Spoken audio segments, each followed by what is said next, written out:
has gone back into recession. Let's get the details now from Alpesh Patel, who is principal of Profenium Partners. Hello to you, Alpesh. Let's look first of all at the United States. President Obama is holding talks with congressional leaders over the so-called fiscal cliff. Tell us what that means, the fiscal cliff. Well, it's a set of regulations which kick in automatically such that tax cuts and tax allowances are removed from people, so they're going to have less money to spend, and there'll actually be effectively tax hikes imposed upon them. All of it means that the consumer will probably spend less, and therefore companies will invest less because they're expecting less consumption, and therefore ultimately the worry is it could lead to recession in the US or a sharp downtick in GDP, which of course then impacts economies like Europe, who are the largest trading partner for the United States. However, what's almost certainly going to happen is there'll be this level of brinkmanship, which always happens around this time over the budget in the US in any event, and then at the last minute, the 11th hour, because nobody wants to take the blame for bringing the world into recession, let alone the United States, they'll come to some sort of agreement and the equity markets will rally again. But this has been really predictable. We knew on the day of the election that as soon as the election's over, this is what people will start focusing on. So it doesn't really come as news in one sense. And to what extent do you think investors are focusing on that news I mentioned that came yesterday about the Eurozone going back into recession?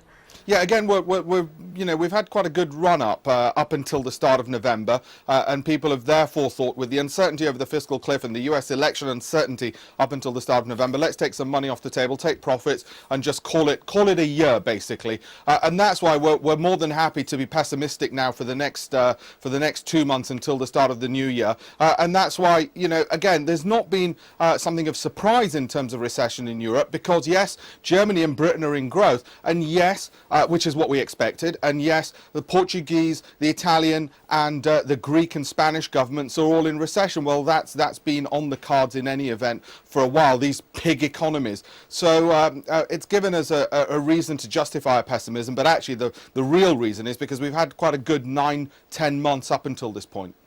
Alpesh, I just want your thoughts on IKEA today. This is the furniture maker, of course, and retailer. It's made an apology. Can you explain that for us?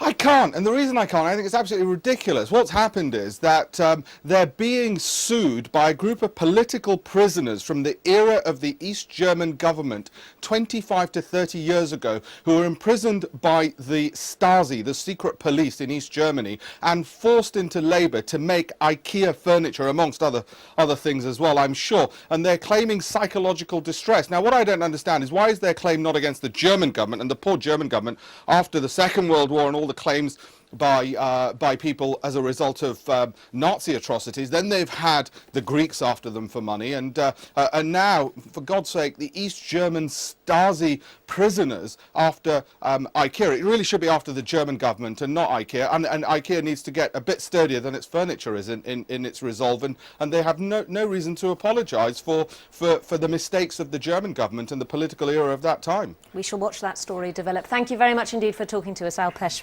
Patel there. That is it from me for the moment. See you again in the next